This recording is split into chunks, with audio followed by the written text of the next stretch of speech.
Good morning students. Sixth class में अपना fifth chapter चल रहा था, पदार्थों का पृथक्करण। कौन सा चैप्टर? फिफ्थ। पदार्थों का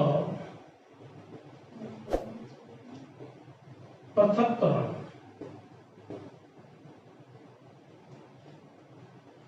आज ये चैप्टर समाप्त हो जाएगा।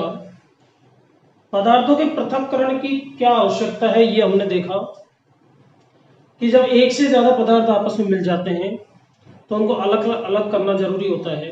जैसे फसल जब किसान प्राप्त करता है तो उसमें मिट्टी के टुकड़े, पत्थरों के टुकड़े, किसी दूसरे अनाज के कण आदि मिल जाते हैं, तो उनको बीन बीन करके अलग करना, जिसको हस्तचयन विधि कहते हैं, उसके द्वारा अलग किया जाता है। इसी तरह से दूध में से मक्खन को अलग करने के लिए अपकेंद्रीकरण विधि का प्रयोग किया जाता है। पानी और तेल आपस में मिल जाते हैं तो पृथक्करण विधि का उपयोग किया जाता है। पानी के अंदर कुछ ऐसे ठोस मिल जाए जो उसमें घुलनशील नहीं है तो उसके लिए हम निस्यंदन विधि का उपयोग करते हैं। आज हम जिस विधि का अध्ययन करने जा रहे हैं उसका नाम है वाष्पीकरण।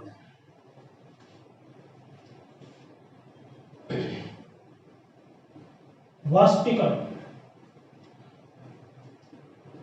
आपने देखा है बच्चों, जैसे घर में हम पानी गर्म करते हैं तो कुछ समय बाद पानी में से क्या निकलने लग जाती है? भाप। उस भाप को यदि हम जैसे हाथ से टकराएगी या किसी वस्तु से टकराएगी तो वापस वो किसमें बदल जाती है? पानी में। यानी कि पानी के अंदर ये विशेषता पाई जाती है, जैसे उसका टेम्परेचर बढ़ करके 100 डिग्री सेल्सियस पर पहुंचता है तो वाष्पित हो जाता है, भाप में बदल जाता है। इसी विधि के ऊपर ये विधि है वाष्पीकरण। तो वाष्पीकरण का मतलब होता है जल को वाष्प बन के उड़ाना, वाष्पीकरण कहलाता है। तो वाष्पीकरण की डेफिनेशन क्या हुई? किसी मिश्रण में से जल को वाष्प में बदलना, किसी मिश्रण में से जल को वाष्प में बदलने की प्रक्रिया वाष्पीकरण कहलाती है।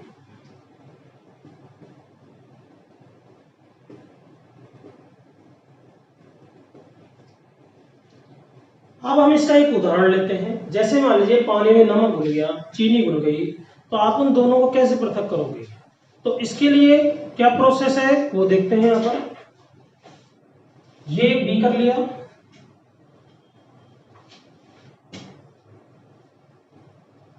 बीकर के अंदर पानी और नमक का मिश्रण भर दिया जो मिल गया है आपस में।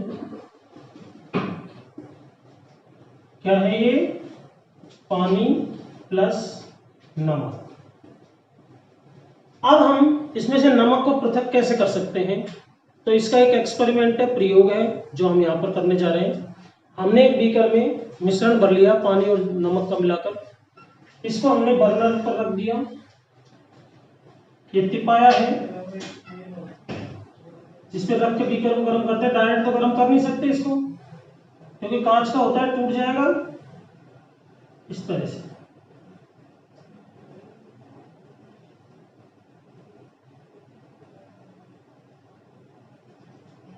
ये हमने एक तिपाई का उपयोग किया है। यहां पर हमने एक बर्नर रख दिया,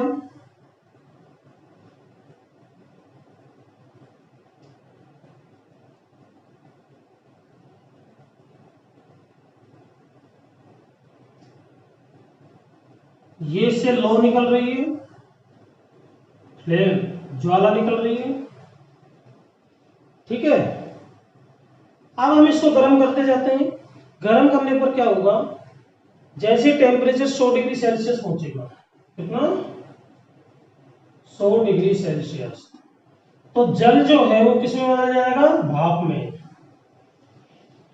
और वो उड़ने लग जाएगा। हम इसको तब तक गर्म करते रहते हैं जब तक कि पूरा के पूरा जल वाष्प बन करके नहीं उड़ जाता। ये जो निकल रहे हैं चिन्ह है किसके? भाप के। अर्थात वाष्प। तो जल तो वाष्प या भाप बनकर के उड़ जाता है और इसमें नमक शेष रह जाता है। इस विधि को कहते हैं वाष्पीकरण। तो वाष्पीकरण का उपयोग कहां कहां पर है? इस विधि के द्वारा नमक प्राप्त किया जाता है। आप जानते हो नमक कहां से प्राप्त होता है? खारे पानी की झीलों से। तो झील के किनारे पर बड़ी बड़ी क्यारियां बना दी जाती है इस तरह से, जैसे ये क्यारी है आयताकार। क्यारी के अंदर खारा पानी भर दिया जाता है। खारा पानी, खारा पानी मीन्स इसमें लवण घुला हुआ है और जल है। अब जैसे सूर्य का प्रकाश इस पर गिरेगा, सूर्य की गर्मी या हीट के कारण जल जो होता है वो जल तो वाष्प बन के उड़ता रहता है, और ये तो उड़ गया जल, किसमें? वाष्प के रूप में।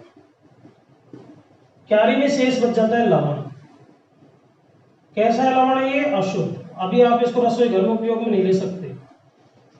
ये नमक तो प्राप्त हो गया परंतु अशुद्ध नमक होता है, इसमें कुछ अशुद्धियां होती है, राइट। तो खारे पानी को क्यारी में भर दिया जाता है, फिर सूर्य की गर्मी पाकर के पानी तो वाष्प बन के उड़ जाता है और नमक उसमें शेष रह जाता है। इस नमक को फैक्ट्रियों में ले जाकर के शुद्ध किया जाता है, ठीक है। तो ये वाष्पीकरण विधि है। तो वाष्पीकरण विधि का एक जो अनुप्रयोग है वो ये हो गया, क्या? खारे, पहला तो ये खारे पानी से नमक को पृथक करने में इस विधि का प्रयोग होता है। दूसरा, जल प्लस नमक के